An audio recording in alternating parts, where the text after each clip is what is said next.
Hello everybody and welcome to our very first Q&A. I am Vikkey Chaffe. I am Head of External Relations here at Lancashire Mind and I have been joined by Frances. Frances, can you introduce yourself please? Yep. Hi everyone, my name's Fran Riley. I work for the public health team at Blackburn with Darwen Borough Council. Wonderful. And the whole purpose of this Q&A is that I'm going to ask Frances some questions, and what we will do is we will release each question every day, and then on Friday we will put them all together into one blog so that you can share within your organisations and look back as and when you wish. Fantastic. So Frances, are you ready for our first question? I am. What is a Flourishing Minds? Okay, Flourishing Minds is Blackburn with Darwen's mental wellbeing project. It's a project that the public health team commissioned in Blackburn with Darwen to work with anyone in the borough over the age of 18 who has a GP within the borough. And the project is to improve people's general mental well-being. So the project works with individuals on a tiered approach. So depending on what level of support they need, the project provides them with mental wellbeing support, which enables them to go on and live happy and healthy lives in Blackburn with Darwen. That's fantastic. And one question that I had over the weekend with somebody who was asking about our services is that if they live out of the borough, but as long as they've got a GP within the borough, then they can access Flourishing Minds, can't they? Yeah, absolutely. As long as they're GPs within the borough, then yeah, they are perfectly entitled to access the project. That's wonderful. Thank you so much. Are you ready for question 2? Think so. So, how has Flourishing Minds benefited the community? Flourishing Minds provides different levels of support, so it's benefited the community in different ways. The project provides wellbeing workshops. So if you are a group of individuals who want to access some wellbeing support, so whether that's information on sleeping better or stress, the project can come to you and deliver that wellbeing workshop for you in your location. It also provides one-to-one coaching for individuals, so that if people are experiencing an issue that's unique to them, that they want some support and advice on, they can email the project and self-refer into the project so that they can get an appointment to work on a goal that's been self-determined, so that it's something that they want to work on, and they can work with that coach for 6 sessions to try and understand that goal and understand what's going on for them and try and improve their mental well-being that way.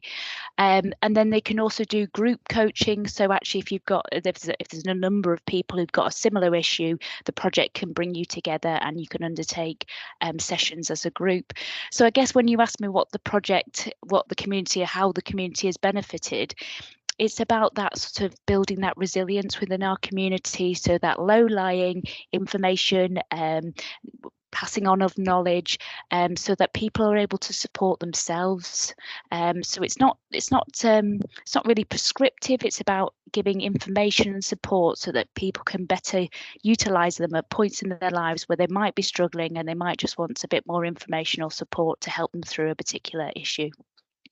And how fantastic that they've got the option to be able to do it in a group as well. I mean, yeah. That's something that's really important, isn't it? Because it might feel quite intimidating, maybe just having that one-to-one, whereas they would feel much more comfortable in that group situation. I think when you're commissioning a project, you're trying to think of all avenues, aren't you, and trying to meet everybody's needs. So I think, yeah, it is great that you can either do it on your own through one-to-one or through that group coaching, or actually an existing group that might need support can come together and do that workshop, which is even less, intimidating. It's about bringing someone into your space then to provide you with a workshop. So I think, yeah, that's been one of the key benefits of the project. And it's that dual benefits to that, isn't it? Because that means that not only are they receiving the support all together, they can give each other support because they're all in a similar situation, so that they can talk to each other. Yeah, absolutely. That peer support, so that, you know, supporting of friends or of colleagues, and that happens far more naturally, doesn't it? And sometimes that's a really nice way of gaining support, because it's you know, it's in a safe space, it's non-threatening, it's non-judgmental. It's just your friend saying, do you know what, actually, do you remember what that person said? Maybe you need to, you know, really prioritize your sleep at the moment. It sounds like you've got a lot on, and you need to just be thinking about yourself and trying to get 8 hours sleep a night for the next week or so. You know, is that, you know, it's great that it can be support and advice can be offered in that manner, which is really just part of a normal conversation. Absolutely. Thank you so much. Okay, question 3 is, what has been the scope of support that has been offered by having Flourishing Minds? Yeah, okay. So the scope of the level of support that's available through Flourishing Minds, there's different levels of support. We offer something we call the wellbeing workshops, which is when Flourishing Mind can come to an existing group of friends, of people who meet together regularly, and the member of staff from Lancashire Mind can come and talk to that group about anything, factors that affect your well-being. So that might be sleep, it might be stress, it might be anxiety. So the member of staff will deliver a sort of hour-long workshop with an opportunity for that group to ask questions and to, you know, to do a really interactive session. And the idea of that is that the member of staff comes to your setting, so it makes it really available to the community. It makes it really accessible. And if people would like to take up that offer, they just need to email Miranda at the Flourishing Mind Project, and they can organise for that session to happen with your group. So please do get in touch if that's something you're interested in. And then we have the sort of next step up from that is what we call group coaching, and it's kind of an extension of that workshop in some ways, where a group of people might come together, or Flourishing Mind might bring a group of people together if we've had a lot of inquiries about the same sort of themes, and that group will work together over a number of weeks and really kind of explore some of those issues that they might be experiencing. And they might explore a different issue every week. So they might, you know, over the course of 4 or 5 weeks, they might explore 4 or 5 issues, or they might go into depth over one issue that's you know, really important to the group and is the group is struggling with as a whole.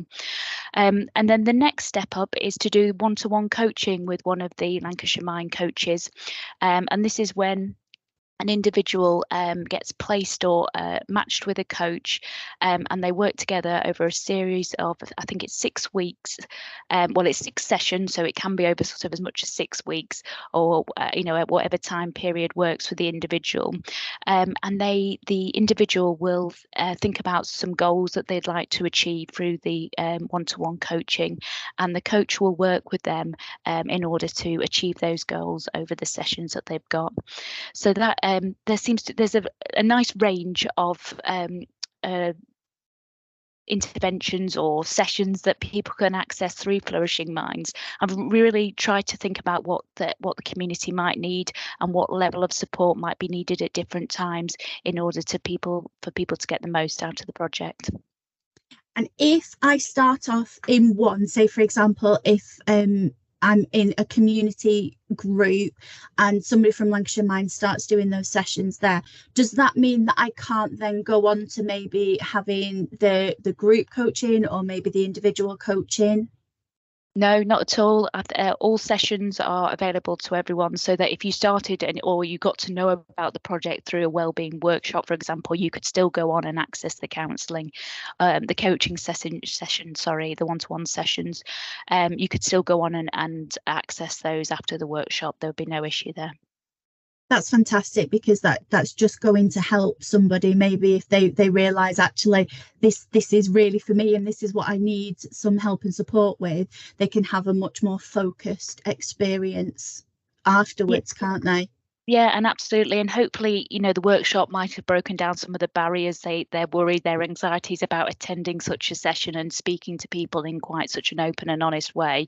And hopefully through that kind of group workshop environment, they felt actually like, this isn't too bad, I can do this. There's something here for me, that something I can get out of this. And we'd encourage them to go on and undertake the one-to-one coaching sessions. That's fantastic. Thank you.